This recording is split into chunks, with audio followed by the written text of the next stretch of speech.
Hi everyone, and welcome back to the series where we solve data problems in both SQL and Pandas.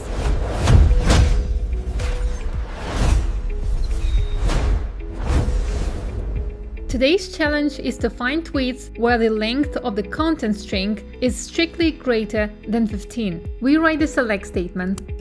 We need to output the tweet ID, and the name of the column is tweets. Now we need to filter the invalid tweets.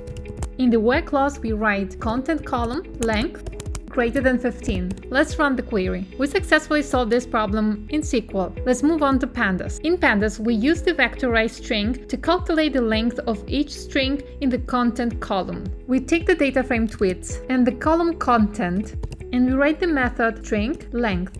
This should be greater than 15. We save this into invalid dataset. Now we return only one column, tweet ID. And we successfully solved this problem in Pandas. Which syntax did you prefer for this specific problem? Length function in SQL or Pandas vectorized string? Let me know in the comments.